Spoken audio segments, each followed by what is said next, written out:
Okay, I see Cynthia. Let's go ahead and get started.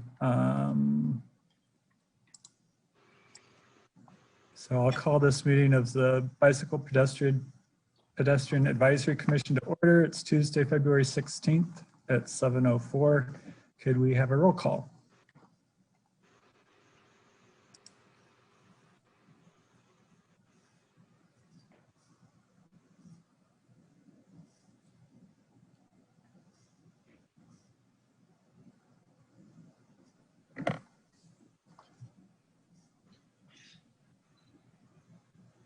Can you guys hear me? Yes, Yeah? we can. Okay. Yep. All right, perfect. I don't know what happened there. Bill Brown, Here. Annie Adams, Present. Shannon Brannock, Here. Kara Dudek, Here. Cynthia Hoyle, I am here. Audrey Ishii, Present. Susan Jones, Here. Jeff Marino, Here. Sarthak Prasad, Yes. Nancy Westcott, Here. all right. And I think we have a few others on the call as well. Okay, so we have a quorum. And then I see Deborah Liu in the audience and is that how you say it? Okay. And you're just in the audience, public, or were you? I work as an intern for the Safe Routes to School project with Cynthia. Oh, okay. Okay, thanks. All right, thank you. Next is approval of the agenda, I think. Let me find my agenda. Approval of the agenda. Were there any additions to the agenda? Yes, I wanted to ask if I could also talk about our Snow Angels program tonight. Okay. Seems like Is a that good okay topic. with everyone?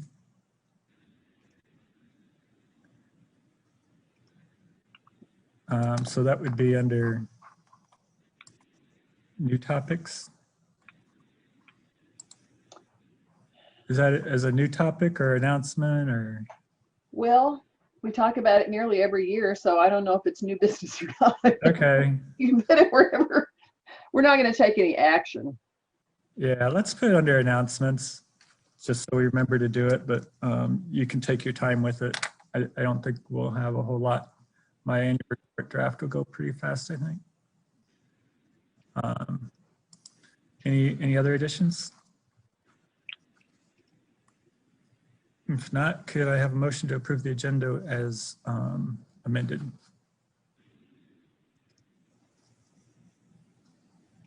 So moved. I'll second. Moved by Audrey and seconded by Annie to approve the agenda. Could we have a roll call?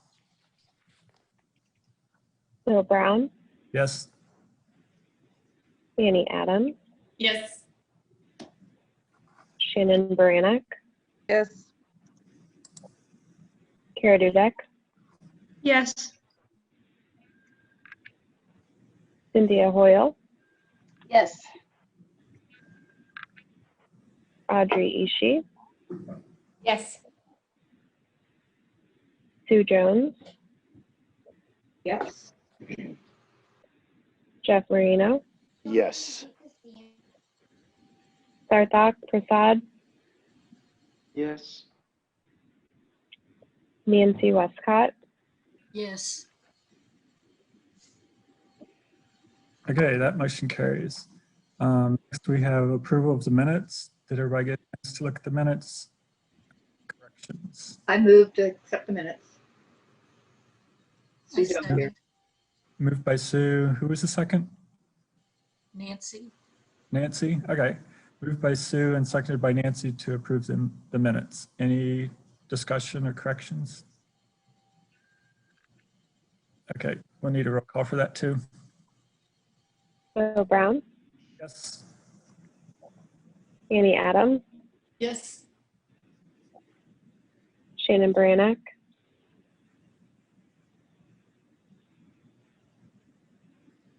Yes, there we go. Kara Dudek, Yes. Cynthia Hoyle, Yes. Audrey Ishii, Yes. Susan Jones, Yes. Jeff Marino, Yes. Sarthak Prasad, Yes. Nancy Westcott. Yes. That motion carries. Next, we have public input. I see one hand raised. Deborah, you should be able to unmute now. Thanks, Bill. Can you guys hear me? Mm-hmm.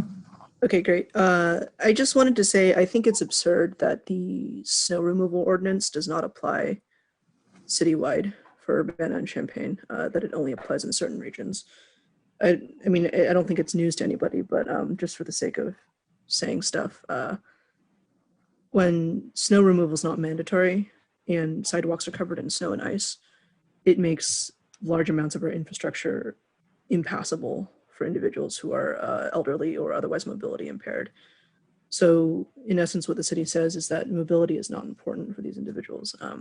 We prioritize clearing the roads when we do get around to it over clearing of the sidewalks. And I feel like that's unacceptable.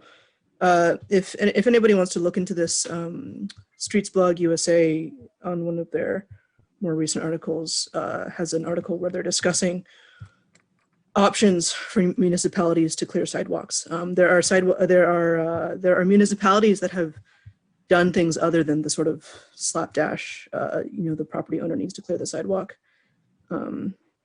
So just as a few examples here, Rochester, New York clears all city sidewalks when there are 4 inches or more of snow.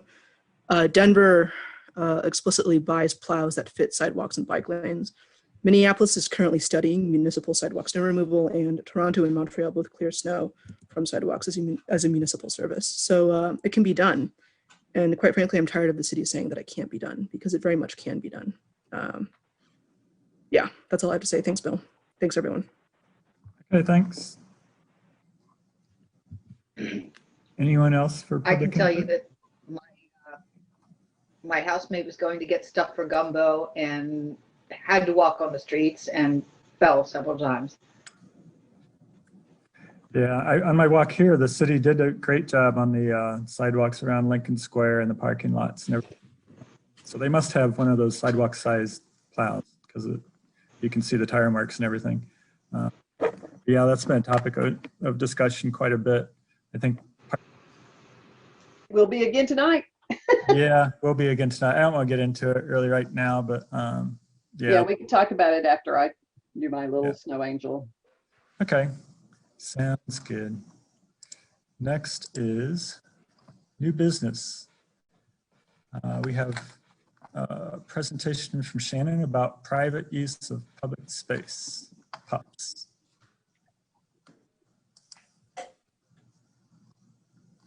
All right, it's not so much a presentation, more as I was asked to get thoughts from BPAC on private use of public space, which is basically kind of an expansion of what we did pre-COVID. We only had, I believe it was like a week to get together what we put out last spring, summer.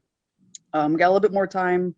We're getting business input already, and I'm going to share my screen here real quick to show.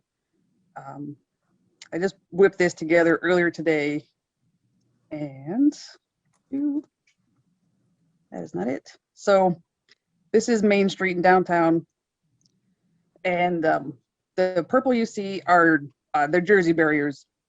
They're the cheapest and the quickest we can get some kind of barrier to make basically a bigger cabana. Our cabanas are dead. They're not coming back in what we currently have because they've been assembled and unassembled and sat in elements too many times, so we have to go with something else. The little green lines, those aren't actual physical barriers. Those are accessible entrances. I just put the green lines in so you could see them, basically, because it didn't stand out with my little CAD drawing here. So on the we got in front of this right here on the far left of your screen is where there's typically a cabana in front of Siam Terrace. Pretty much exact same location, just a little wider. Same thing with this one over here in the far right in front of Crane Alley. Since the Blackbird now turned, I believe they're calling it NOLA, is gonna be serving food, I threw in also cabana type area in front of them. And across the street, we have Rick's Bakery, Dancing Dog, and the corner Race in Maine may be a restaurant in the upcoming future. It hasn't been finalized yet, so I just gave them some space arbitrarily. Cinema Gallery has already expressed that they do not want all of the parking on Main Street taken up because they want people to be able to park. So that's why there's nothing up here by the top right area. Also, Vans Heel to Toe wants on-street parking.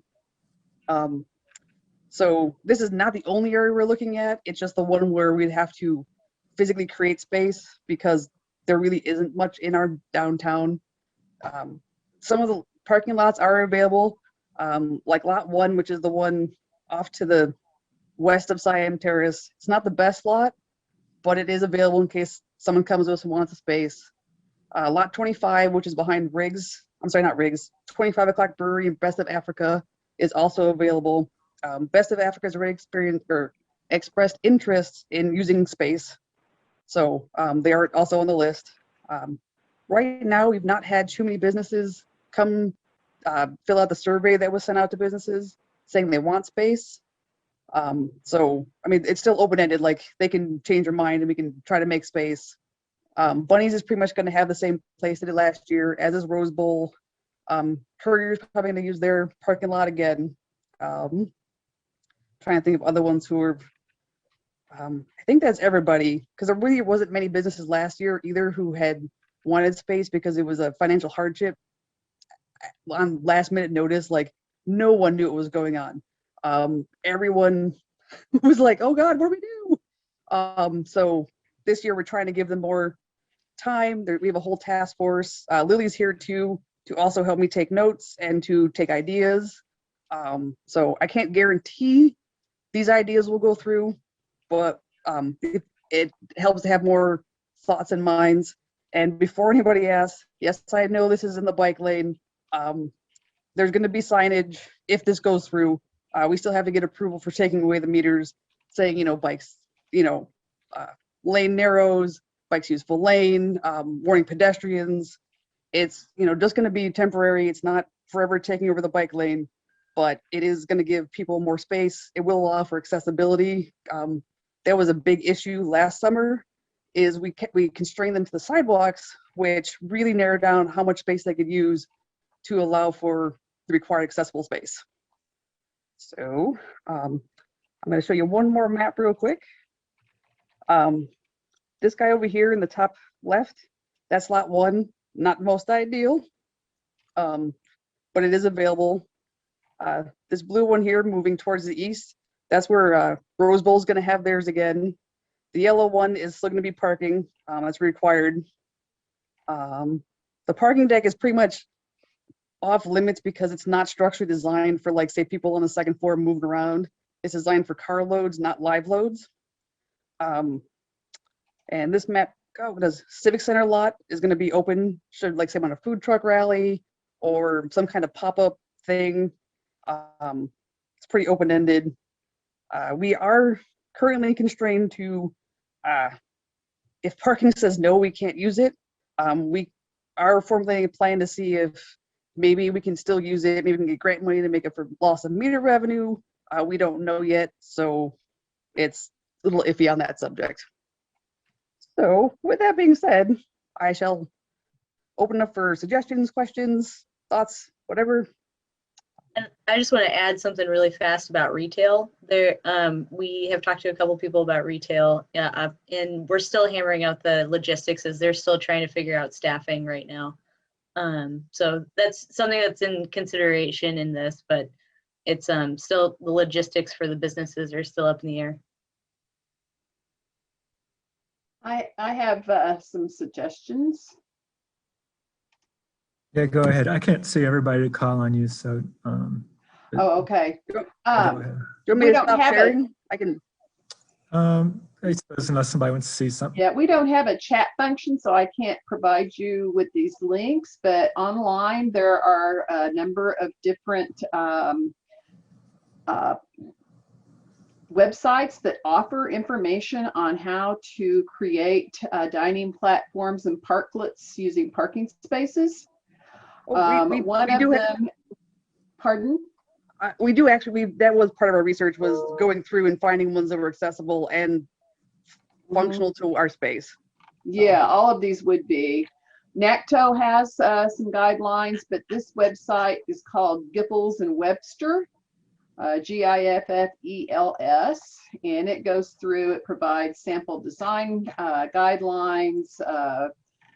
It talks about materials and various considerations that you need to take a look at, and you know, options for how to deal with it in the winter time. And so we can also just look at how other cities are doing it and steal from them. And I know places like San Francisco have some of their stuff posted online. I will also add to, we are constrained by budget and manpower. So the first drawing I showed you was literally $10,000 worth of Jersey barrier. And that was kind of what I'm guideline right now. So do we not still have, is there, I know that we redid our TIF districts, and I was wondering, is there any funding in the TIF districts at this point that the city can use for this? I know that there are several businesses downtown that would be interested in using those parking spaces for dining. And, you know, you may not be getting their attention right now. They're, as you know, rather struggling to survive at the moment. But several of them have told me that they were interested in having that. So I think that you would probably have support among a number of the business owners downtown. we do have our Sheila Dodd and Stephanie McMahon are looking into possible grant funding, if we can extend CARES Act money, if we can do that. That's their job on our task force. Okay, good. So. Yeah. Yeah, because it will not be inexpensive, and it sounds like one of the things we want to do is look at if there's a way that we can use materials that will stand up under wear and tear. Although, you know, the last platforms lasted quite a while. So Shannon, with the Jersey barriers, those are just those kind of concrete looking things that you see along the highway? The ones actually I was looking at earlier today are the plastic water or sand fillable ones, and they come in orange, white, green, blue, and I think another color that I'm forgetting. So that they're not necessarily the big concrete like we live in Northern Ireland waiting for the bombers to come. But we do have a safety concern that was brought up by police. So the Jersey barriers were kind of like our acquiescence to making sure that in case for some reason a car careens through downtown, the people are safe. So that's interesting because, you know, we didn't have Jersey barriers before. There were no problems. Almost none of the other cities that I have seen that use Jersey barriers. And there would be nothing to stop a car from careening off the road and crashing into the sidewalk now. So why don't we have Jersey barriers between the parking spaces and the sidewalk if that's a concern? It really strikes me as an issue of safety that is not realistic in terms of the actual safety concerns. We've never had anybody run into any of the Curbanas that we had, and we had them there for a number of years. They were, I mean, there was the bicycle lane buffer before, and sounds like it's going to disappear. This is going further out into the street to give more space and to provide for accessibility. Like I need a 4-foot space just for that alone. So I was always a little nervous sitting right by the rail when the bus went by, but or some loud car. I don't know. Yeah. Any other questions or thoughts? Yeah, I have some. One is the big blue bike rack. Where is that going to go? it wasn't up last year and it was really inconvenient for me. So I'm curious where it's going to go this year. I don't even know where it is. So that I'm not sure which part of Public Works deals with that. I only actually realized that it was not thought of until I was actually looking at Google Maps today, because you can still see it on Google Maps when you go to Street View and look at the Curbanas and the big blue bike rack. Yeah. Yeah, so that's my one thought, and I know Mike Brunk, who was the city arborist. I think you might want to check there, because he did tell me too that there's bike racks that we have available too. So you might find a whole treasure trove of stuff if you can find the big blue bike rack, which would be great, because that was really nice to be able to bike. It was really a wonderful facility. One thing I'd like to mention about Lot 1, as much as it seems a little out of the way, and you don't need Jersey barriers for Lot 1, I'm guessing, is one thing I really missed last summer was I just wanted to be able to grab food from like Dancing Dog and just eat downtown. And there was just no nice place to go do that, you know? And I know a lot of like Crane Alley, they will serve you, you know, like they privatize that space instead of, it's not a public space. So that was just that's like just one thing I think to just sort of consider, is like just a nice space that people could use and could use in that way. And Lot 1, it's a little off the trail, but if people know it's there, you know, and there's also that nice, it's by the river, and then there's also those nice garden spaces back there where people built raised gardens. So that would just be my other thought about all of this. And I do think if we're thinking about taking, oh, sorry. No, I was just going to add that technically, and we don't have a way to police it, those spaces were for everyone. Like, I know Crane Alley put little tents on the tables and said, this is our space only. Yeah. It's not actually. They can't actually kick you out of it, but we don't have a person walking around downtown enforcing. Yeah. I know. And even like Flying Machine had that crazy, like, there was you can't eat pizza here, but you can have a beer here. Like, they put up this elaborate sign of what you can and cannot do in that space. And I was like, I will say the Rose Bowl has already pre-offered, you can sit at their tables and eat whatever you want. So. Yeah, and I've done that. Yeah. I've done that. I've grabbed food from other places and gone and sat there, which is great. And I'll go back to what Cynthia mentioned though last year when we talked about this, was with nothing in the downtown area, the downtown just looks vacant.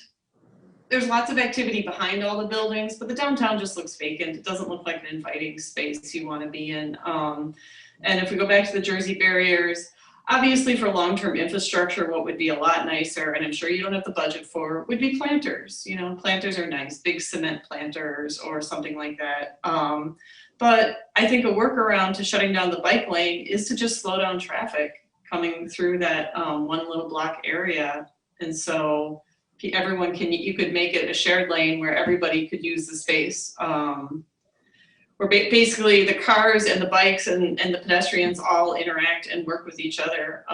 There's an area in Chicago which gets way more traffic than our downtown area, than our Urbana downtown area, way more traffic of all kinds. And they did it, and it's called a Woofer Plaza or something, but it's wonderful. So that's just, I think that might be a really smart design solution, and it would eliminate the police officers being deeply concerned about people speeding, because you don't speed through an area like that. So. Well, the bike lane offers a buffer.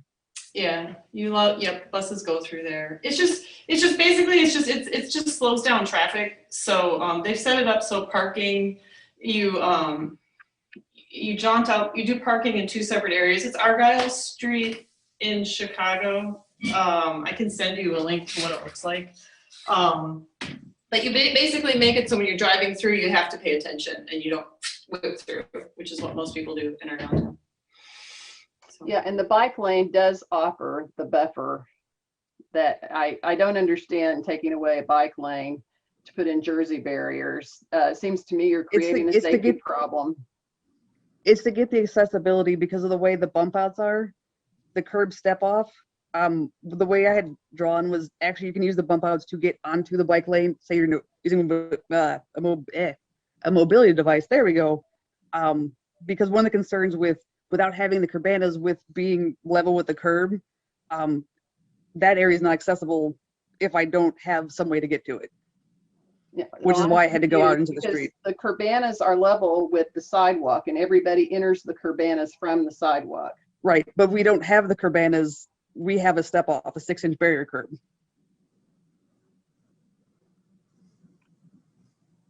But We're not putting in a platform. It's going to be straight to the street. Yeah, so people are going down. But what Yeah. my question is could you put the Jersey barriers just at the, where you had the green? Just those little green areas, so it would protect both the cyclists and the people who are on mobility devices? And then you'd still No, have your 4-foot barrier? They'd have to go around into the street to get around that. That was actually, the green was a path to get into basically the seating space. Yeah, but what I'm suggesting is you put the Jersey barriers, like, you just put Jersey barriers at those bike, well, never mind. I think so like put a couple barriers where the sidewalk comes out from the bump out, Yeah. but still leave space for the bike lane. Yeah, Bikes would just have to be sure to slow down and allow any which they should be doing accessible anyway. traffic around, Right. and then have like a gap in the Jersey barriers and still have the other Jersey barriers on the outside of the bike lane. Right, so you're essentially making the bike lane a shared use path for accessibility entrance and bike. so I'm still confused. So we're looking for funding to pay for Jersey barriers rather than paying for a platform to go back into those spaces. Or a ramp, or just a ramp. Why wouldn't we just look for funding to put the platforms back in? Because we have a limited budget and limited manpower. The platforms take a lot of public works time, and I can't, at this point, promise any more than just getting a forklift out, throwing on some Jersey barriers. What about a ramp, like just a ramp down to the sidewalk, to the street? You need 4-foot ramp. you need a significant distance and a turn. It would actually probably go out farther than the 4-foot that I planned. Yeah, I think, when I'm thinking about how to make downtown Urbana attractive and bring more people in, I don't think having space sitting in existing parking spaces with Jersey barriers is going to do what we're looking for to make downtown more attractive. And I appreciate the effort to try and provide more outdoor dining space. But I'm not sure if that's going to do it. And I'm wondering if that's part of what's going on with the response rate too, because if I were the business owner, having the platform there, like we did in front of Crane Alley and in front of the coffee shop, really was a beautiful addition to downtown. But having Jersey barriers sitting around in front of my business is not going to be as appealing to me or my customers.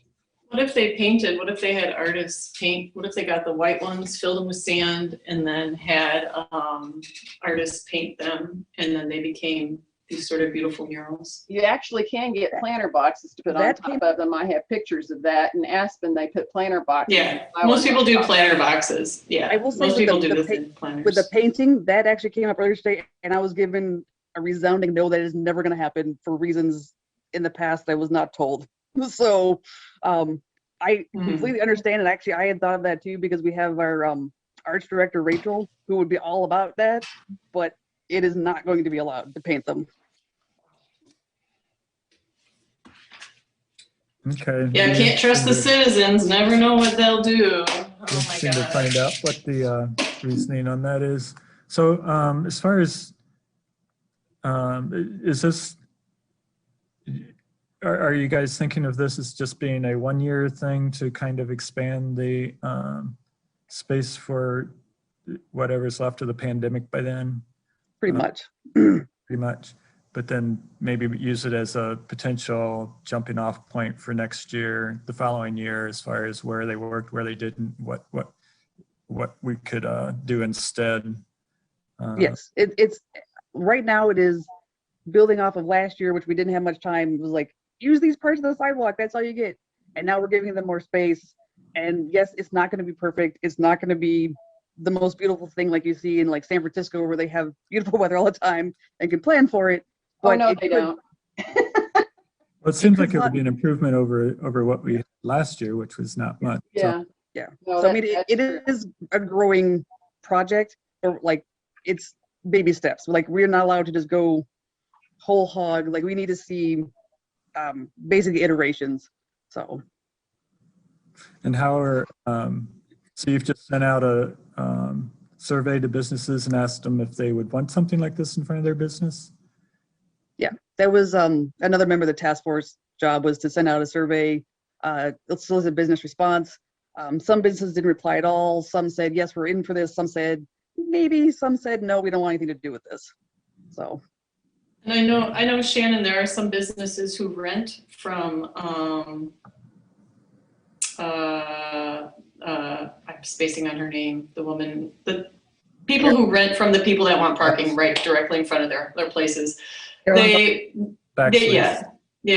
love to be able to have those businesses that rent from them would love to be able to have outdoor spaces for people. But they know that their landlord would never approve it, and they know that their landlord would never let them do it. So you are also up against that silliness. So just a heads up on that. So Anyone else have And I'm not comments? sure this baby step, like it seems like an ugly baby step. So, you know, Was Rick's Bakery interested in doing that? I can't remember, but there's a spreadsheet. I looked at it a couple days ago. Last time I looked at it, there was only 10 responses. So I know like Trace No Palas, unfortunately, they want space, but I don't have space to give them because I can't use Fish Alley because it's actually used for access to other businesses. And they have a very small sidewalk in front of them. So I feel bad. Like, so I'm hoping I'm trying to find something for them. But I can't remember if Rick's was on the list or not for responding. So unfortunately, I don't have an answer on that one. So Trace Napales, you can't just do single seating all the way back on one side of that alley? No, because trucks actually go down that alley. There was complaints back when Satara was there and they were recovering from their fire because the construction workers would park in the alley and the business owners complained they couldn't get through for deliveries or to pick things up, drop things off. So. Huh, okay. Yeah, let the trucks go, absolutely. Yeah, I mean, it came to traffic commission and I mean, I can't, without all the businesses being on board, I can't take Fish Alley, so. Nancy, did you want to say something? Yes, it seems like the by the library, there was a big grassy area. Would it be possible to put like a picnic table there? Is that grassy area still there? It seems like the library might be a nice There's area. art there now. Oh, it's parking now? No, it's art. Oh. There's a sculpture. Oh, all right, never mind. And the other thing, did you say the Jersey barriers would only be there for 1 year? Just over the spring and summer, like basically just to have outdoor dining when the weather's nice enough to do such. But would they be back the next year? We don't know yet. I mean, they wouldn't wear out, right? No, they're reusable. And especially if we get the plastic ones.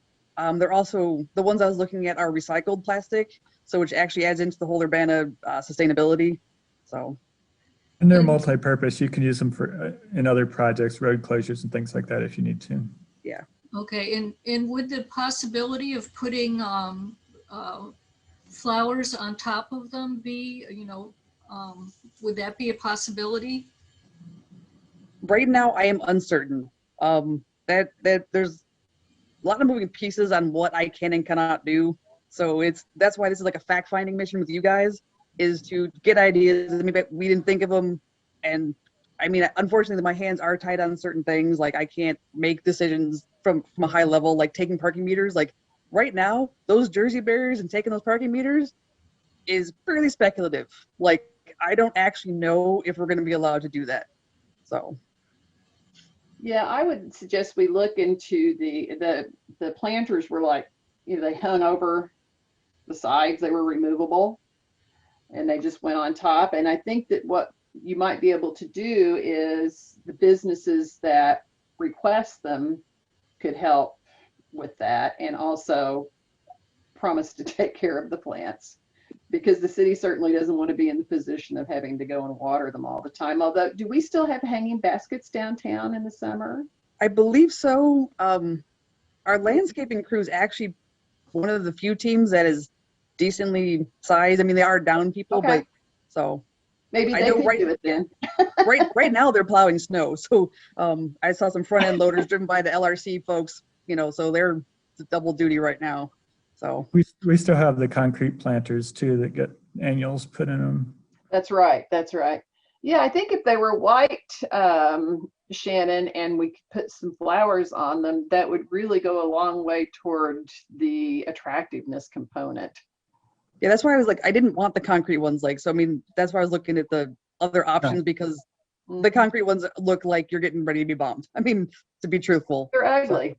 Yeah, they're more like for interstates and stuff. Mhm. No, I think this is great that it's at least something better than what we had last time. And you've got a couple ideas for planners, and it sounds like we'd like for you to look at trying to keep the bike lanes open if there's some way to adjust that so that somebody coming out using that accessible path could just like temporarily use the bike lane to get around to the Jersey barrier closure, if that still provides enough space and everything. So, if you can kind of keep looking at that, I think that's one recommendation that we can kind of agree on. I will say Timpani's? No, Bread Company complained about bikes through their outdoor seating. So it is something we got to be sensitive about. I completely understand what you're saying, but there's already been complaints from last year about bikes being near the seating. So I don't want to I think the Jersey barrier would still be between the bikes and the seating. It's just that there would be a bump out Jersey barrier basically that would block somebody. I don't know. Maybe we can draw it on the paper if I'm thinking of the same way Annie is, but I don't know. I think it'd be better to try to keep the bike lanes open, but if it's not an option, then just provide enough warning, with narrowing lanes and stuff so people can make the shift. Yeah, and I think too, it's the same with Breadco, Lindsay over there. I've talked to Lindsay about the bikes and how much they would love to have more outdoor seating there, and absolutely they should. The real situation is the reason we have bike lanes is because vehicles move very quickly through spaces. And if we slow down the vehicles moving through these tiny little 1-block areas that we have where we're trying to get tax dollars and money and get people to be eating and enjoying living in the city of Urbana, bikes can use the exact same infrastructure as cars. So that's what we're asking to do is you shift it and you basically just say, there will not be a bike lane here, but cars will have to drive 20 miles an hour or however behind a bike. It's the same as we have on the roads, by the high school where a bike shares the same lane as a car. This isn't complicated. If we take away a bike lane, we have got to slow down the car traffic and then just have the bikes share the same lane as cars. It's very simple. So Shannon, moving forward, would it help to have a motion from us that we support the replacement or the use of parking spaces or something like that to give you some more leverage to try to get the parking places converted to outdoor space? I mean, if you would like to, pretty much I was just tasked with getting ideas. So, I mean, I'm not opposed to the motion. So, I mean, whatever you guys feel. So either way is fine with me. I was not asked for a motion. I saw Lily just turn her camera back on, so maybe she's got an idea. I just wanted to say, this could be a conversation to still keep happening too. So if you want to send over anything or, you have a thought later on and everything, feel free to email Shannon or myself or Shelby. And we'll make sure that we're trying to look into a lot of different things. And I don't hear any hard no's to anything too as well on everything. It's all just taking it all down. Lily, I'll just add that I'm a strong yes. I think this is great. And Shannon, I think you nailed it. And I think, some of the details need to be ironed out, but eliminating a couple of parking spaces and adding outdoor dining so that, just like to Annie's point, when you're driving through downtown and you see people outside, on a nice Friday and Saturday night, I think it's gonna be packed. And I think all the restaurants are gonna be like, why were we wasting all these parking spaces all these years? We should have been doing outdoor dining all along. So I would be in favor of a motion that that you can use and go back and say the BPAC was strongly in favor of this. You know, and I think to your point, you know, the Jersey barriers, you know, maybe not be ideal, but over time when people are, you know, see how great this is, they're gonna be like, we should invest more money and we should make this nicer and better and have more people downtown. So yes, I think that would be great. This is why I can't keep my camera on, is because that was awesome, and I will just keep taking these notes down. Yeah, and what I would like to say, and another workaround might be, Shannon, to just shut down. What this would do is it would take away the privatization of this is Crane Alley space, this is the coffee shop space. You could shut down parking on the side of the street. You could put in a big blue bike rack on the corner, and it's the side of the street of Crane Alley, and you just shut down just that one side. And then you can get your takeout to go from the Mexican restaurant. You can get your takeout to go from Dancing Dog, and then it just becomes this other shared space. That's another way to kind of think about it. I don't know, but yeah, because I really was looking, my problem was I was really looking forward to having margaritas outdoors in the alley. I was so excited that they moved downtown, and I'm like, woohoo, this is gonna be so fun.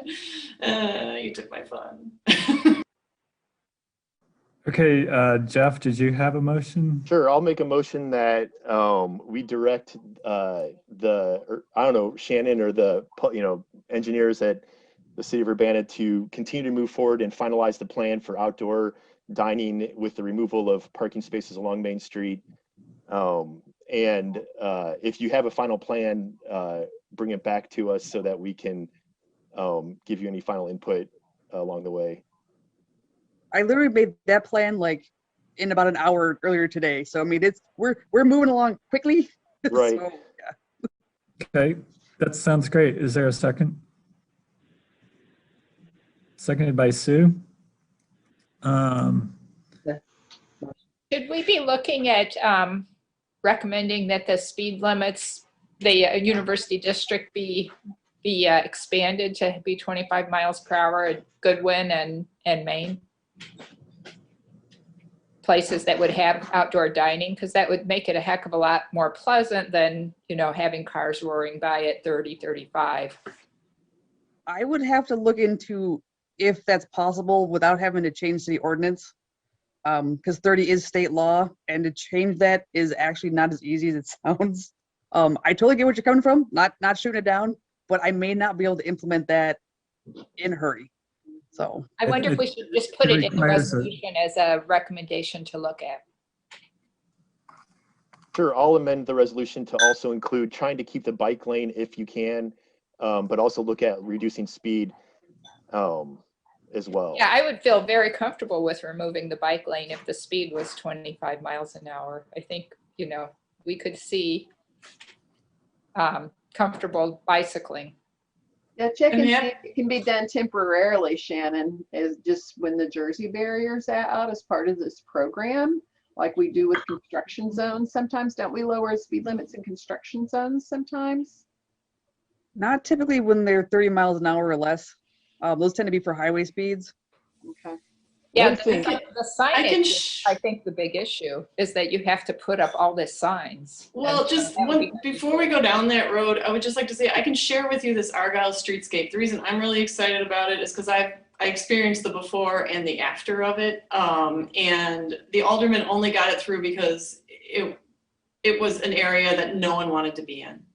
One in Chicago. And I'm happy to share pictures with it right now. I have it up on my screen. I think we right should now. probably keep moving on the agenda, but if you want to send it to everybody, I can. Yeah, it's the Argyle streetscape, and it is just stunning. And you don't have to. There's no speed signs. That was one of the things. No speed signs. We're just gonna do infrastructure in a way that there's lots of parking, but we let people know that this is a space you move through slowly. That's all it is. Signs don't slow people down. Okay, we have a motion and a second, moved by Jeff and seconded by Sue to Yeah, I guess, Shelby, you'll have to watch the tape if you want to get it in the minutes exactly right, okay? But everybody Oh knows yeah, that. I will make it more concise and kind of, if that's okay, basically just include the second part of that motion as well. Right, it concerns elimination of parking, increasing outdoor space, preserving lanes if possible, and study reduction of speed limit. And bringing the final plan back to us. And bringing the final plan back to us for additional comments. Could be a Got bullet point. So yeah, could we have a roll Growing, call we vote? better vote before. Yeah, could we have a roll call vote on that? Bill Brown, Yes. Amy Adams, Yes. Shannon Brannock, Yes. Kara Dudek, Yes. Cynthia Hoyle, Yes. Audrey Ishii, Yes. Susan Jones, Yes. Jeff Marino, Yes. Sarthak Prasad, Yes. Nancy Westcott. Yes. Okay, that motion carries. And then just to reiterate what Lily said, like if you have other ideas, like say tonight, you know, you're sitting in bed and you're like, oh my God, this is great. Email her, me, Shelby. If I don't respond, it's not because I'm ignoring you. It's just because I want to possibly avoid Open Meetings Act violations. So it will be put on the list and shown to the committee. So. Okay, thanks a Is lot. Annie going to send the Argyle Street link to everyone then? I'm putting it together right now. It will have Lily's name as the 2. Actually, I'll do Lily, Shelby, and Shannon as the 2, and everyone else will be BCC. Okay, thanks. Next is the draft annual report for 2020. Let me share that.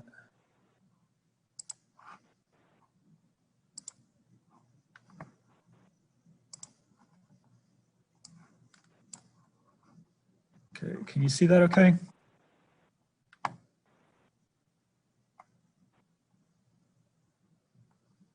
So this is just our annual report to the City Council. We just kind of summarize what we did last year and any recommendations that we made, things like that. So I listed the members. Only change from the previous year really was Sarthak for the U of I and Shannon for the City of Urbana. Well, actually, yeah, I think that was new. I left Leo on there because he was on there for most of the year last year. This is similar to last year's report, just kind of giving a brief background of BPAC's history when we were established, what our function, primary purpose is, because a lot of the people on the City Council don't remember this year to year, and we have some new people.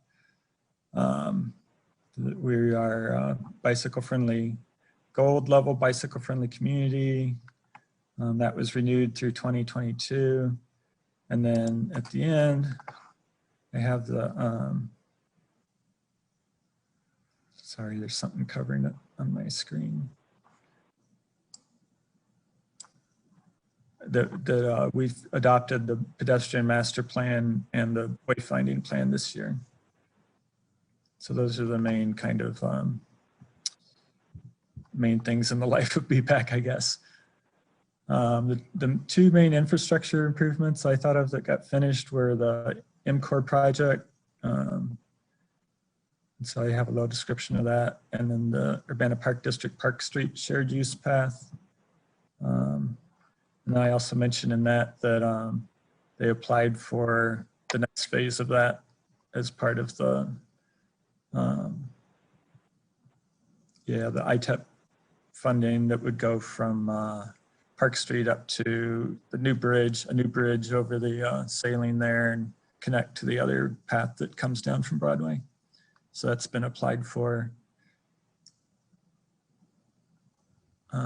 Talk a little bit about the pedestrian master plan. I left the goals in here, but I was thinking I should probably take those out and just provide a few examples of things in the plan so that it makes people realize a little bit more about what kind of work went into that and how detailed it is and everything. So maybe just pull out a few of the details. So if anybody has any favorite parts of that, you could send that to me or suggest it. And so I just wanted to have a page on the pedestrian plan and another page on the wayfinding plan. So the same thing, I'll add some illustrations and things there. And then the KRT extension study, that's the one that studied which side of the tracks it should be on, basically the rail with trail from Main Street through downtown to Lincoln Avenue. So I'm going to put in some more illustrations about that. And then Vision Zero. I also this will be like a hopefully even numbered page report, so it has like a back page. And the last couple years on the back page, we've had a graphic that shows the bicycle friendly community breakdown and how we scored in each of those areas and where we need to improve and things. So I was thinking the back page this year would be this Vision Zero strategy, just kind of over, so that's like the back cover there. And then have a couple links to those YouTube videos about why zero. So that's the back page, but then also in the middle of the report, wanted to have at least a page on that. So maybe Audrey or Cynthia, if you wanted to send me either the timeline or a paragraph or two about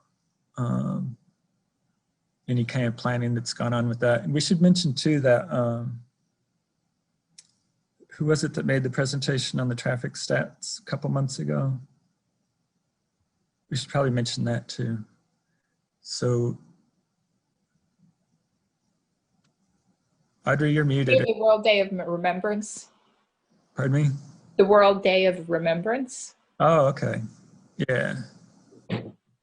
Because we did present the countywide stats at that one, the changes countywide. I don't think we presented that to BPAC. Oh, but there was a student that came to our BPAC meeting. Oh, okay, yeah. Grija. Yeah. If you could send me her name and a little. But she actually used those same countywide stats. I don't think she looked at Urbana either. That's earlier. Yeah. I could get her name in the report. Rural, urban. Mm-hmm. Okay. And bicycle ped, but for the county. But we can certainly find something. I like the logo effort there. I do too. I like that. The top one, yeah, that's what I used in the presentation when I did it in January, when I did the more detailed one to explain when I presented our resolution to the city council before we wrote one for them. That's the logo I made for that. And I like it. The silhouette, and then Urbana's uses our Urbana's font, so it doesn't exactly blend in, but I see, yeah, that's the Urbana font then. Yeah. But it was just kind of. You can change the Vision Zero font too, if that's any issue. They are not picky about that. Oh yeah. Yeah, we could change. Okay. We could alter the Vision Zero to fit Urbana better. So yeah, at least a page on that. And then we usually list topics discussed besides that. So any of these I could also make another page, separate page if you want, but I think the only one really might be this one on rural highways. I have some, shots of the heat maps from Strava or something I could do with that, and I could explain a little bit more about our Zoom meeting with him and recognize the fatalities we had in Champaign County. That would be good to have in the report. I think we should include slow streets too, not just. Well, that's what this temporary pedestrian streets was, isn't it? That's slow streets, play streets. Oh, okay. Yeah, but not all the ones we discussed are temporary. That's true. We talked about. So I could add slow streets. Because temporary is more like place streets, isn't it? You also had the prioritizing short linking parts of rural highways. Yeah. Oh, yeah. That's what I meant by this, really. Oh, okay. I should change that. It shouldn't be bicycle fatalities. It should be. Although they may wonder why we're talking about that since it's outside. Yeah. City Well, I limits. mean, it's certainly critical to quality of life in Urbana. I mean, that's the one thing we do have is the ability to jump on your bike and be in the country.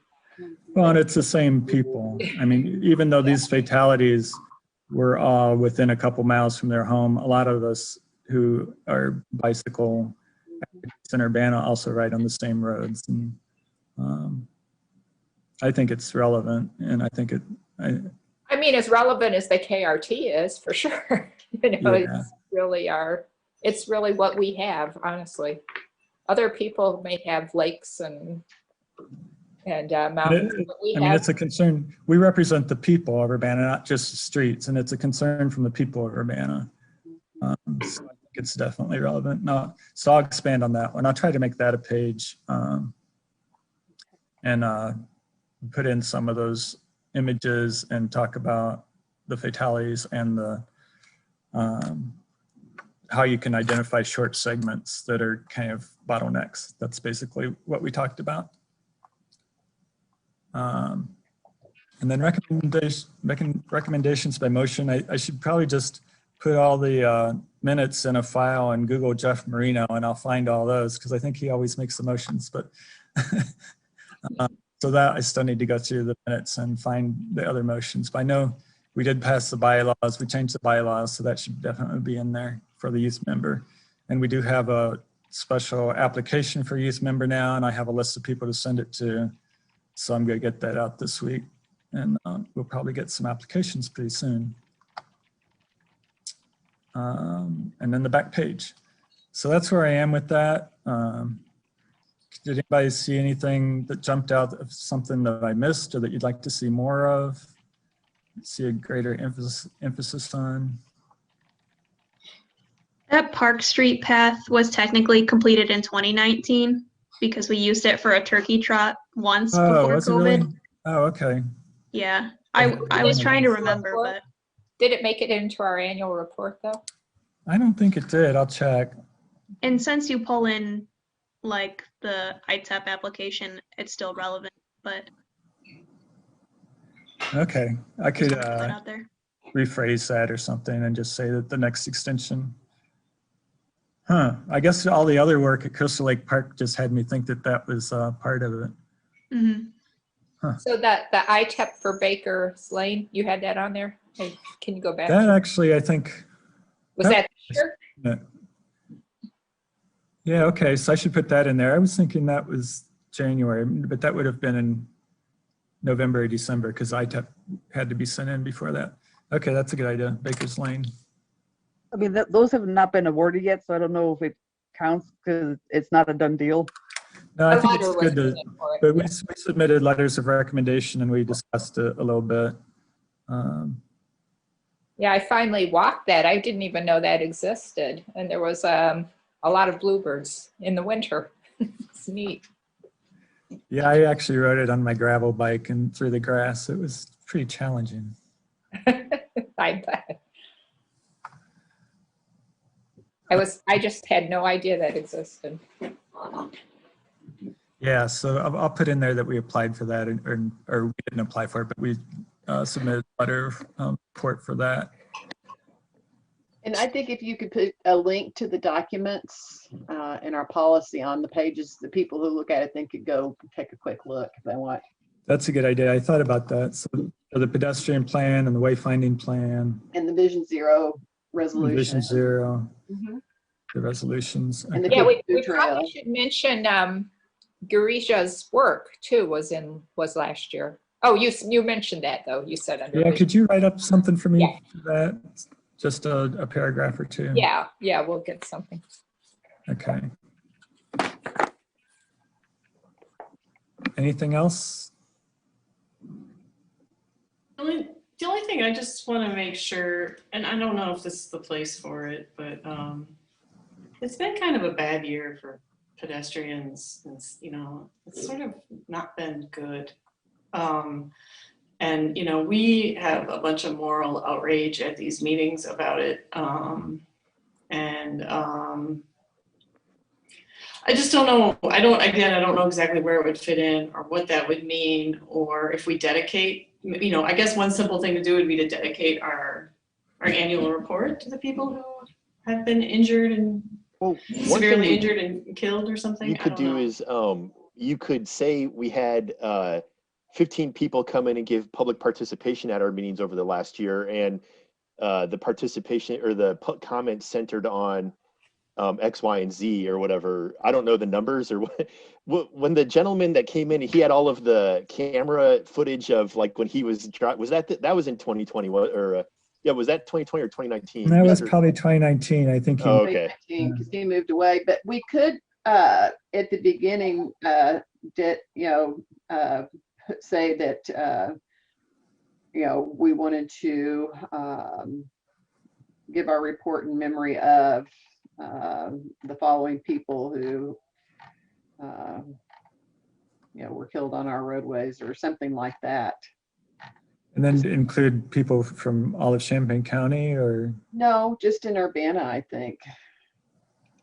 Okay. Yeah, something. I think that's a good idea. And I'm just thinking if the World Day of Remembrance doesn't somehow fit in. Yeah, you could just do it there. We could say, we also participated in World Day of Remembrance and remembered the people. And since we're the Bicycle and Pedestrian Commission, there's no reason why we shouldn't just list the people on bikes and who were walking. And I think that means, we had 2 pedestrians and no bike fatalities. We did have some serious injuries, but I think that might be another way. So we can sort of leave that up to you, Bill. Yeah, I was also wondering if, Bill, do you want help finding some kind of photo from 2020 instead of using an old one at the front? If they'll say, well, did that happen this year? Yeah, That that's looks like true. a violation. Yeah, that's true. I should replace that one. Shouldn't use the same picture twice. Well, also, it looks like we're violating health regulations there. Yeah, that'd be great if we could Like find that. one where people are masked or something. Yeah. Yeah. Maybe we can, people can think if they have something to forward. We had light the night pictures. That would be nice, yeah. Yeah, and Sartak, the university took some. You had your professional photographer there. Maybe you could send us one of the best ones. Yeah, sure. I can share some pictures. Yeah, the Helene Gateway would be great. Perfect. Yep, I can do that. Mm-hmm. Okay, great. Anything else on that? Maybe you should have light the night as something that happened. Yeah. If I get a picture, I'll definitely add that. I'm not sure. That's just kind of other routine activities or things we kind of do every year, but I think we still financially support that from the city, right? A little bit. Absolutely. The city contributed money to Light the Night, and and I think we probably should list events like we should say that I think it would be worth mentioning in here that our Bike Month activities. We usually have a lot of activities around Bike Month, which was canceled because of the pandemic. But I think you could also then say, but we had a lot of people bicycling. And I think to memorialize what happened this last year, it might be helpful to have a paragraph about. Yeah, I did have that's the only place I really mentioned it. Oh, that yeah. Expand into a whole page probably. And we could talk about Night the Light and our light and yeah, because the pictures will have everybody wearing masks. and the increase in walking and the increase in riding, the increase in accidents when you look at vehicle mile traveled, crashes, yeah. wide, there's been pretty big impact. Yep. A lot of different things from the pandemic. So I could Yep. probably expand that to the Okay. page. Great, thanks. Yeah, I know when we did the annual report where I work, that was one thing that was kind of the focus, was how did the pandemic affect, that was sort of like, how did the pandemic affect the work we do, and how did we modify our behavior to adjust to the pandemic? Yeah, and things that were canceled. Even maybe talk a little bit about our partners, the Prairie Cycle Club and stuff, how they dealt with it in group rides. And They didn't have them. yeah, didn't. That's what happened. They became solitary rides.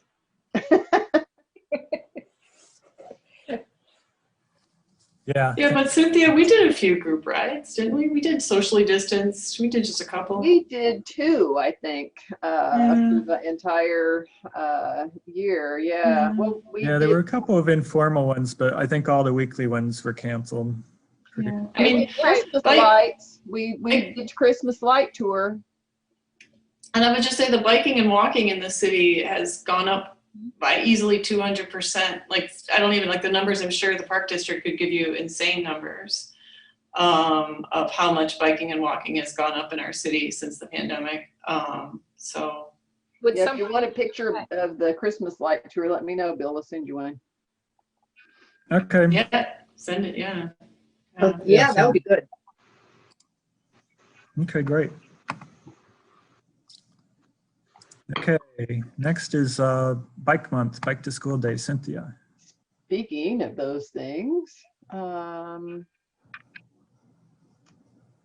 screen share. Oops, that's not what we wanted to do. We wanted to do this. There we are. Can you see that? Yep. All right. Okay. Bike to School Day and Bike Month. So at least this year, we have warning that things are going to be different. But we are still going to have Bike to School Day. The schools do have students coming back. And it's an event that it doesn't involve large groups of people. The kids bike to school, usually with their parents or in a small bike train is what we call it. And so we are going to be offering that this year. And I just listed some of the reasons why we like to do this event to emphasize that it's beneficial for the students in terms of their getting more physical activity, and it improves their academic performance. It teaches them safety skills. And by the way, it's not just bicycling. You can also walk or roll. Kids who use mobility assistive devices can certainly participate. And raises community awareness. It helps us all talk about the things that we need to improve, and encourages people to get to school without using vehicles, which create congestion and decrease safety and increase emissions around our schools. So there's lots of reasons why we like to support this event. Students and parents can register for a t-shirt, and we'll also hand out safety information. We have a variety of t-shirts. We don't have the funds this year to create a new Bike Month t-shirt since we're not having Bike to Work Day. That event we are not holding because we would have to do that on campus, and it's not clear yet whether or not that would be possible for us to do safely. That is an event that involves a lot of people and groups of people. And so we won't have Bike to Work Day, but we do have a selection of t-shirts.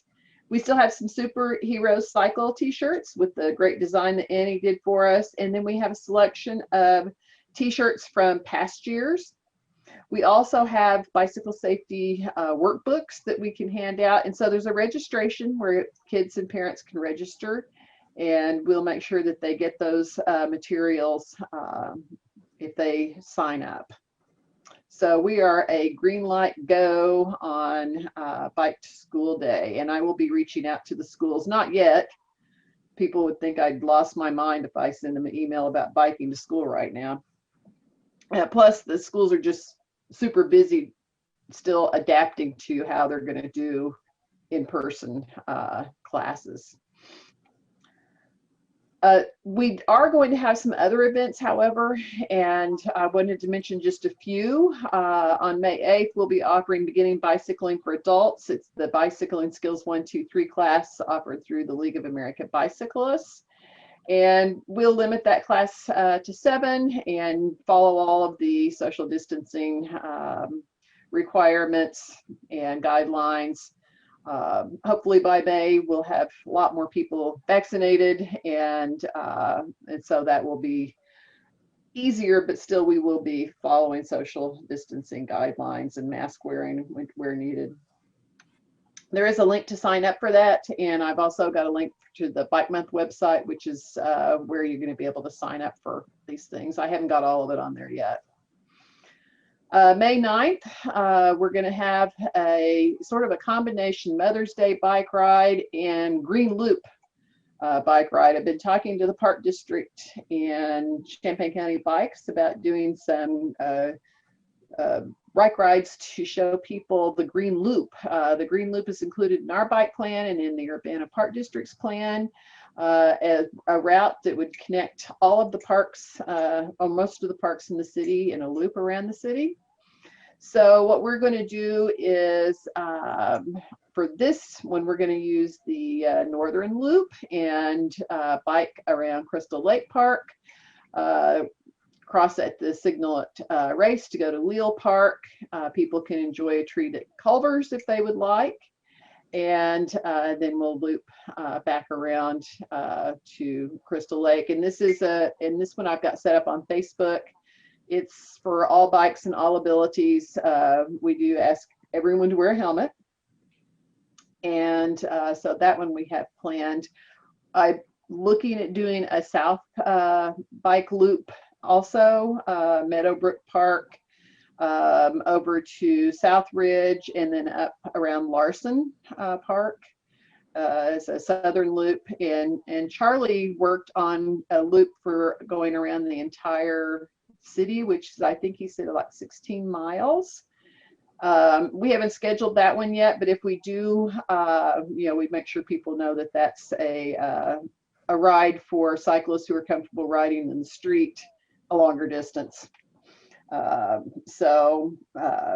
This is all still in process. The reason why I'm working on it now is because we're trying to get the materials ready to go in the Park District's spring and summer guide.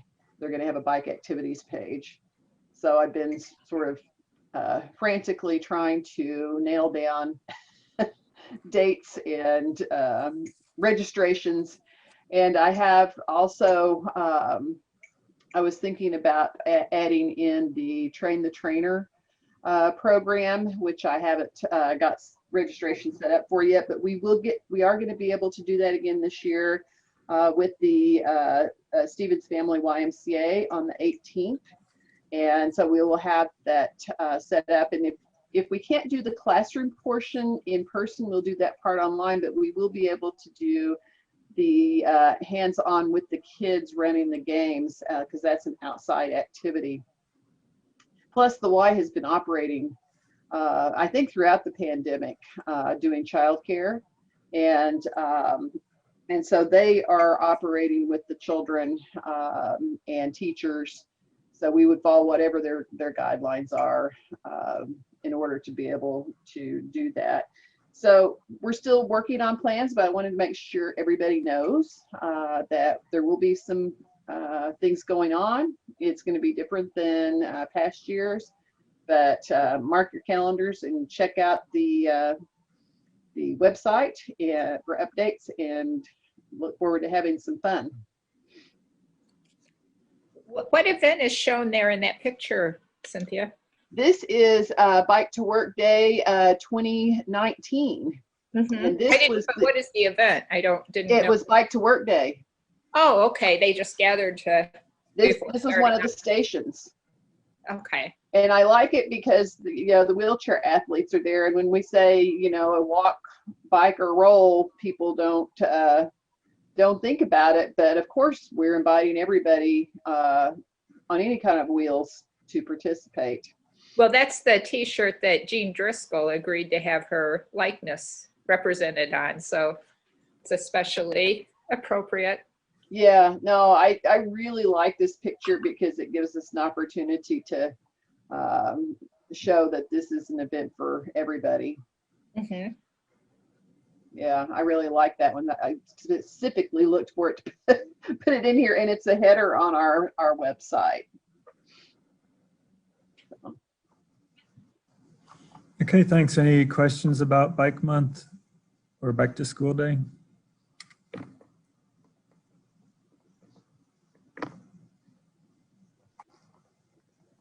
Okay, thanks, Cynthia.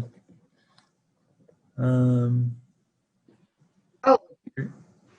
will at least, I will let the bike club know about that because they've made me president of it again. And maybe, you know, I'm thinking we have a lot of older folks that are retired that might want to go out and encourage people. I don't know. I'll at least put it out there. Prairie Cycle Club? Yeah. Oh, congratulations. So if we're going to go to announcements next, I can talk about our Snow Angels. Yeah, go ahead and talk about Snow Angels. All right. Here we go. All right. I think I talk about this every year. And I wanted to also talk about it this year in terms of it being a social equity issue in addition to public safety issue.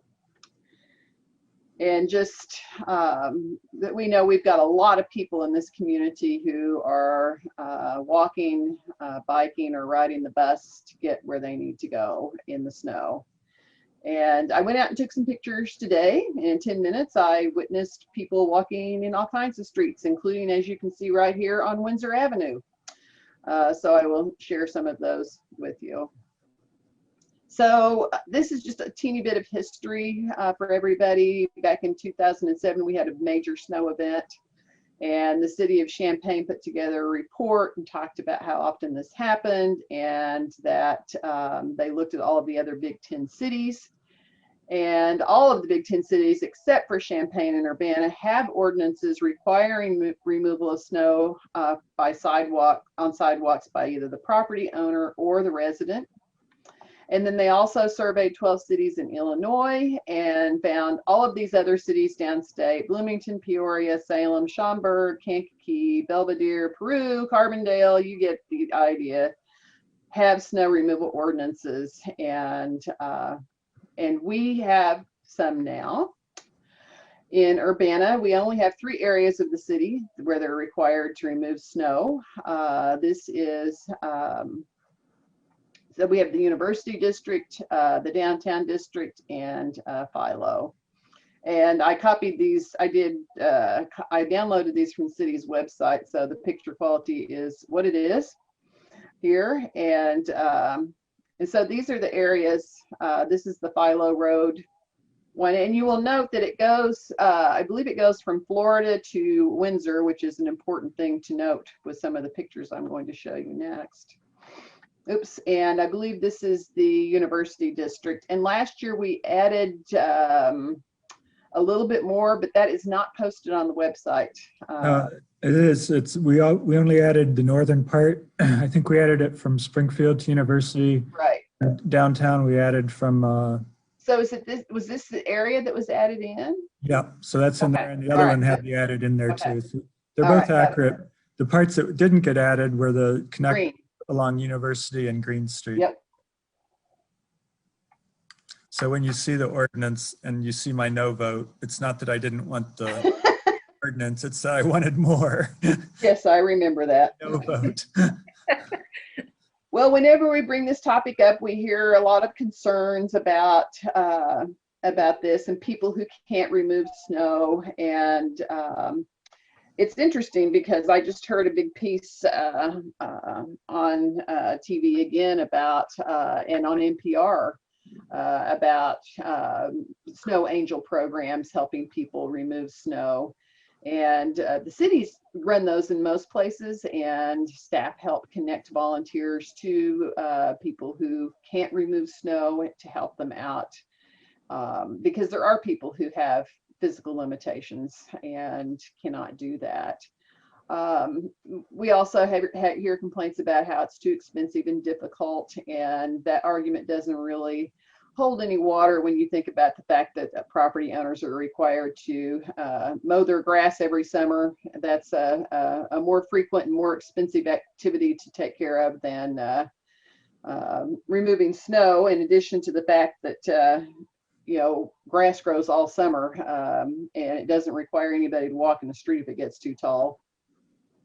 So those are comments that I've shared with people. And these are the kinds of things we end up seeing, is pedestrians running into streets, walking in streets on very busy streets because the sidewalks are snowpacked. And here's Washington and Philo and Florida Avenue and Washington Street. And then people in wheelchairs. This is a business. If you can clear your parking lot, your driveway, etc., you could clear the sidewalk. There's clearly no excuse for the way this has been done, and the fact that a wheelchair, someone using an assistive device, would be completely stranded here. This is today. I went out for 10 minutes and I found 5 people walking in streets. This is a person leaving Meyer. They've done shopping and they're walking on Amber Lane. This is also a major bus route. People have trouble getting to bus stops. MTD clears bus stops where we have shelters. I have a picture of that, but you can see what happens if people end up standing in the street. Thank you, MTD, for the great job you do clearing the bus stops, and look how much of the sidewalk they clear to try and help people.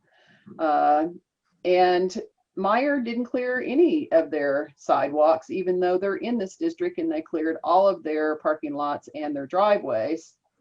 This is on Windsor. This was a young woman leaving the medical clinic, and she had to, she climbed over the snowbank, but she can't get through. Down here you can see. And so she ended up walking in the street on Windsor today.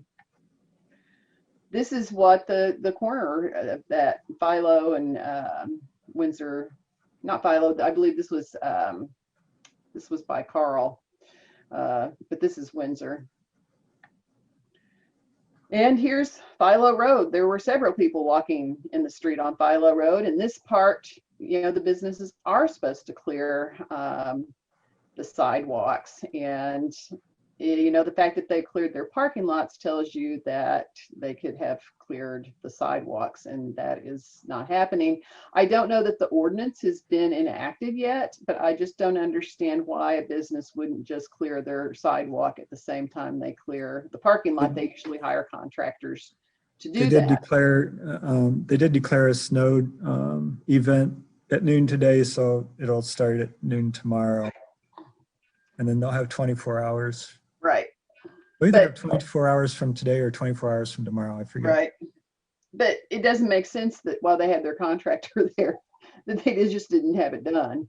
Because I'm sure most of them hire someone to clear all of that for them. So, but what about the people who can't clear their sidewalks, the individual property owners, the elderly? And so that's where the Snow Angel program comes in, and that's about volunteers helping clear sidewalks for people. And they have these programs all over the country. Even if you have a snow removal ordinance, you need this program because there are people who need help. And it's designed to help the elderly and the disabled. And sometimes things like people break their foot or break their shoulder or their arm, and they can't clear snow either. So it's an opportunity for us to help one another, for neighbors to help each other. And Lawrence, Kansas has a really nice program in place, and we have one too. I'm going to show you that. This is Lincoln, Nebraska's program. They operated through their Department of Public Works and Utilities, and they said the staff time that they spend on it is just the phone calls connecting seniors and others to the volunteers, and that they have a lot of churches who assist with the program. I really like this one a lot in Fairhaven, New Jersey, where students in grades 6 through 8 sign up and help. It's called Be a Good Neighbor program, and I think that would be a wonderful thing for us to have happen here. Ann Arbor takes it a little bit further up. They have a community funded program. They funded it with donations, volunteer operated, and they bought this little tractor to help clear the sidewalks, and they have volunteer drivers. And so you can look at their program here. It's called Snow Buddy. And I know that the city has one of these because I think I've seen it at clearing the sidewalk. So you can sign up to be a volunteer both in Urbana and Champaign. We have an online sign up system, and you can sign up for a block. You can sign up for one side of the street, etc. And we have yard signs too. I would be happy to bring a yard sign out tomorrow. I'm going to deliver some to the school district and thank people for clearing their sidewalks. And this year, because of our grant, we were also able to purchase some snow shovels and some mittens, gloves, and some hats that we can help. Like if there's a group that would like to do it, but they don't have equipment, students from the U of I, they don't have snow shovels, or if there's a social service organization that would like to do it, they can contact us on our form and let us know that they need some help with the equipment. And I also wanted to just, say I found sidewalks like this today. People have done a lot of clearing in a lot of places, and boy, do we appreciate those folks. It's clear that somebody took their snow blower out and cleared the whole block. And thank you to those people who are helping their neighbors. We really do appreciate you. There's another picture of a great cleared sidewalk. And so here's the link. You can sign up using that. And my intern, Safe Routes to School intern, Shabangi is here. We also have another student volunteering with us to try and stay on top of this. We had a really great story WCIA did on the program as well. And we have some PSAs, radio, and then there's the wonderful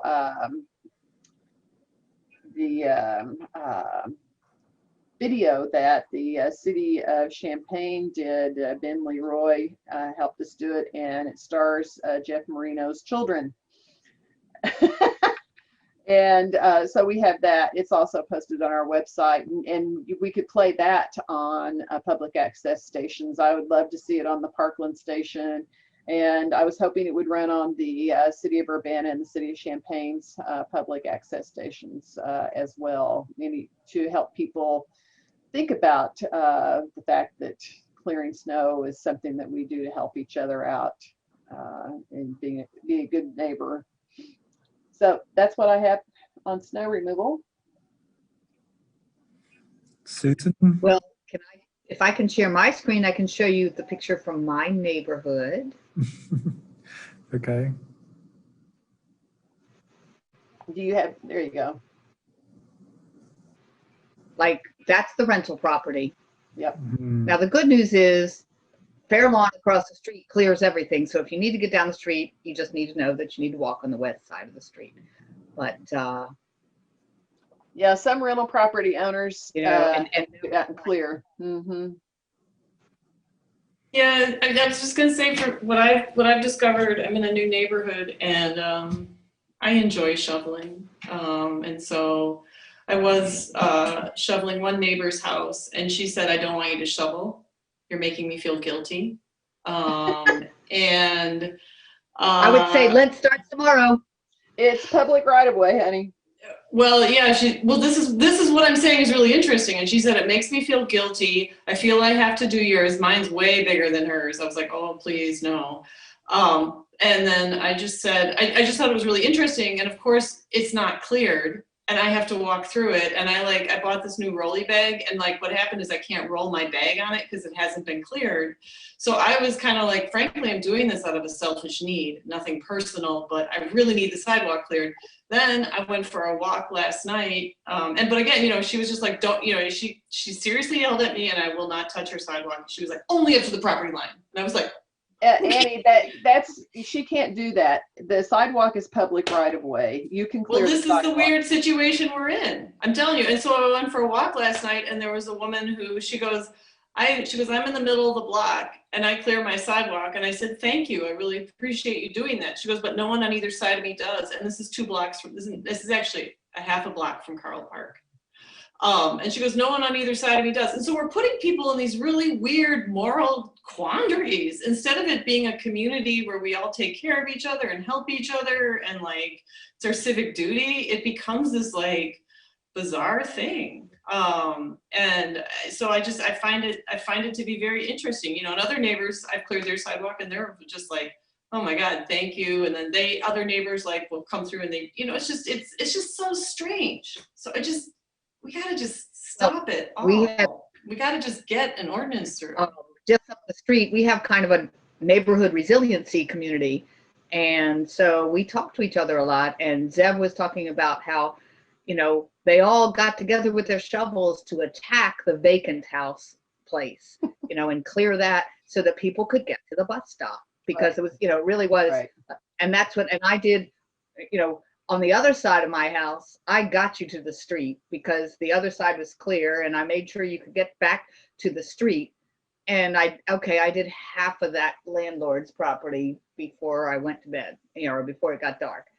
But yeah, we need to change this culture. But there are places, Annie, you know, my neighborhood, there are about, let's just get out and get it clear. I'll bring you a yard sign, Annie. I had a new quandary. So thank you. I would like a yard sign. A commercial clearer came through with his tractor and he packed down the snow in on our sidewalk, getting to where he has to clear it. Then he plowed theirs, you know, and then he goes back and packs it down again. I'm like, oh, this is a really new twist. You know, yesterday I cleared their sidewalk, but you know, they already have it. They have somebody paid to come do it just because it wasn't there last night. But today, that's how you return the favor. So, I don't know if we need a new ordinance. You may not pack down someone else's sidewalk on your way to the one you're doing. Hey, Bill or Cynthia, do I understand correctly that there's only certain parts of there's like 3 districts that require snow removal for like, so that does not include the mire at Windsor and Philo? It does. Oh. Yeah. Philo Road is just a one road district. It's the length of Philo Road basically from Windsor to Florida. But they have lots of time to fly. Oh yeah, because it doesn't start at noon today, and then it doesn't go into effect until noon tomorrow, right. And then they have 24 hours after that. Okay. It was 48 hours or something. Someone may need to remind them. Yeah, it's not 48 hours. I thought it was something really. Yeah, I think you're right. It's ridiculous. It's like, it'll probably be melted by then, by why bother? Yeah, I thought it was 48 and it was probably going to melt. Yeah, no, it's not going to melt and then it's going to snow again. Until like Sunday or Monday, it might start melting, but. Right. I have just to clarify, it's 24 hours from the declaration. So 24 hours whenever that press release went out today is when they have to clear it. Thank you, Shannon. It has to be cleared within 24 hours? Okay, from the declaration, yeah. So noon tomorrow, or whenever it was declared, let's just say it was noon today. So noon tomorrow, Meyer needs to have it cleared. Otherwise, they're in violation of the ordinance, and somebody from the city of Urbana could cite them for a ticket. It would clear. Supposedly, somebody from the city of Urbana could clear it and then bill them for it. Right. Yeah. Okay. Well, I think they tell them that they need to clear it and give them a chance. I think that's before they're not going to go out and drop a hammer on them.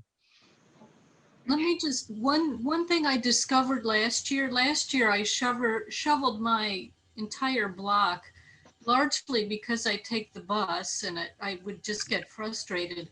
And I did discover from some neighbors that they drive, they don't ever walk. And so Right. they shovel their walk, but not, or their driveways, but not their walk.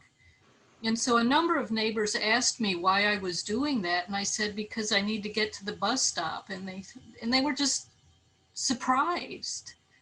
You know, it just absolutely never occurred to them that people walk to a bus stop or that they had sidewalks, I guess.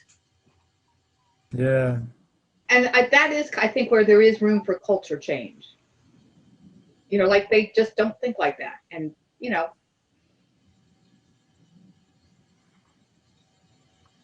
Well, the other thing is, of course, just to emphasize how fun it is to shovel, which I think Cynthia's program is doing a lot to encourage.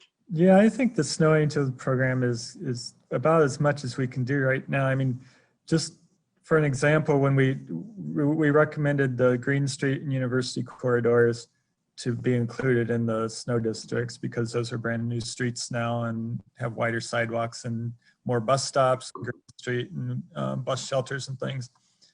And there were only, and one reason we did that on Green Street was because we already have an ordinance that requires landlords to clear their property if they have over a certain number of units. I forget, 3 units or something. So there were a lot of landlords on Green Street that already had to shovel their walks. They didn't necessarily have to shovel the walk in front, but they had to shovel their approaches and their steps and things like that. So if they're paying somebody to do that, they might as well pay somebody to do the extra or do it themselves or something. And I have seen students out there doing it too. But it wasn't the landlords that complained when we tried to get that through on Green Street. There were 2 property owners, 2 of like maybe 4 properties that are still owner occupied along there. And that's all it took. So, you know, that's the challenge you face with the city council is 2 people come to complain and that kills the whole, you know, the whole Green Street corridor. So to do it citywide, you probably get more than 2 people to complain. We also, I think it's probably, you know, the next city council needs to take a look at this. Sometimes city councils, and I know you would have done this, Bill, have to have the courage to do what is in the public interest. And I think back to when they did the first road diet in town on Lincoln Avenue, and there was a lot of public hollering and screaming and carrying on, and they went ahead and did that, and it has made a difference, and it has saved lives. I just would hate for us to continue this conversation every year until someone is hit and killed because they had to walk in the street. And it seems to me it would be better if we could be proactive in addressing this. And it is a social equity issue. There are a lot of people who do not have cars, and they do need to be able to get to the bus stop, and not being able to get there because people won't clear their sidewalks just doesn't seem equitable. And I think it is very much, it's discriminatory against those people who don't have the ability or the income to drive their own car. yeah, I think we should definitely bring back the recommendations from before and maybe add and expand it to all bus routes. Yeah, That's great. Chip away at it. And the schools, the kids, they need to be able to walk to school, and walking in the street is not safe with the children. Yeah, but at least if you say bus routes and these new streets, you have a little bit of justification because it's like, you're getting this extra from the city. Now you have new streets, big wide sidewalks. We're asking you to keep your walk clear. Yeah. Bus routes, you have this real convenient transportation right out the front, you know, your front door. We're asking you to keep the sidewalks clear. And it's what, twice a year, maybe we're asking you to do that. And last year, I don't think we had any snow events. This is the first one. Right. Yeah, we haven't had this much snow in several years. And I think that's part of it. People were just, even though it was forecast and everything, they're like, wait, clean snow, you know. Okay, so keep the fire burning on that one. I think that was it. Now we're down to future topics. Is that right? Oh, announcements. Anybody have any announcements?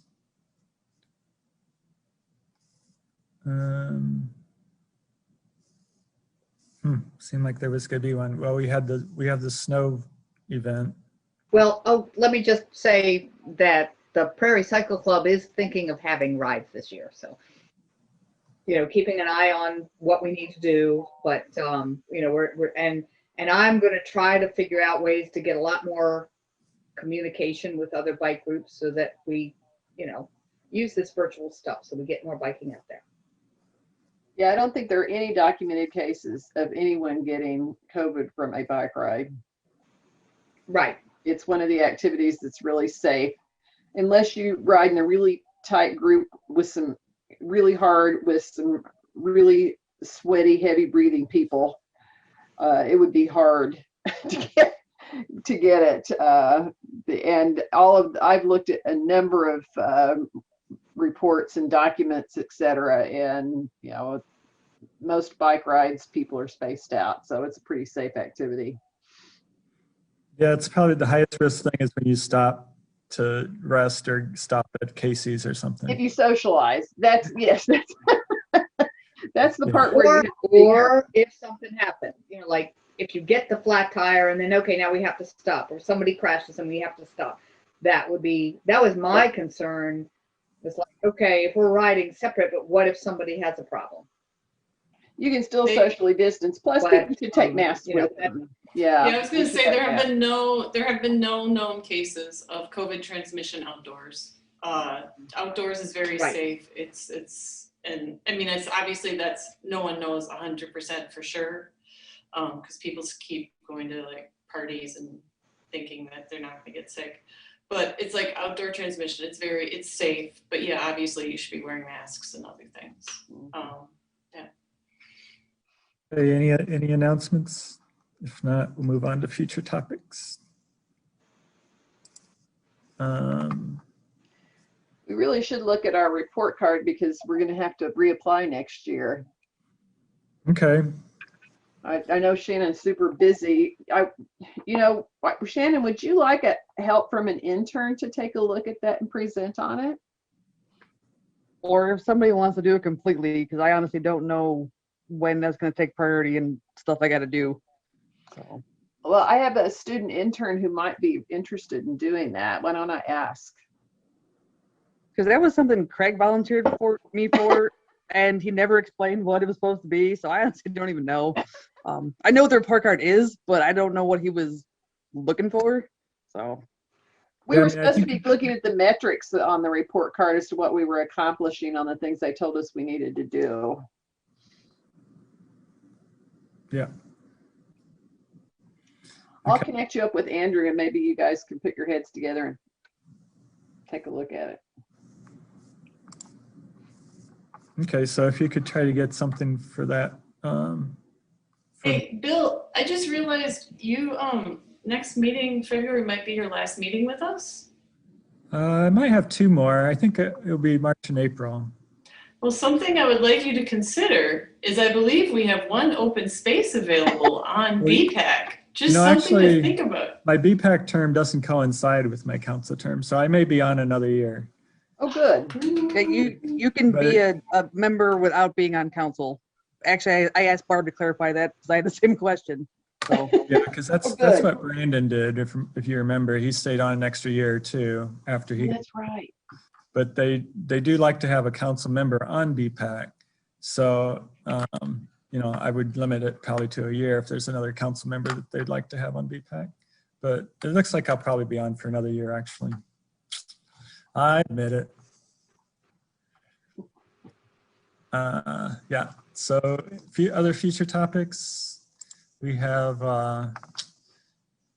still would like to have input on the capital improvement plan if that's possible. Yeah, hey Bill, whenever we talk about that, I would like to look at the implementation strategies from the bike plan and the pedestrian plan and how they coincide with the capital improvement plan. So, not just like the 100 list of projects in the capital improvement plan, but like how is that strategically implementing the things that we've already identified in those other plans? Yeah, they were definitely, especially I know in the bike plan, and I'm pretty sure in the pedestrian plan too, they were like 1 to 5 year goals, you know, maps that showed things that we hope to accomplish in 1 to 5 years. And we're definitely on the 5th year of the bicycle plan. So it'd be a good time to look at those and see which ones are remaining and start to look at the 5 to 10 year ones and things like that. That's a good idea. I can tell you right now, there are an excessive amount from the 0 to 5 because I was literally just looking at that Monday for something else. Yeah, I know Florida Avenue and a couple others were in there, but we probably I know we got some of them accomplished too, like the Cunningham and some others, but yeah.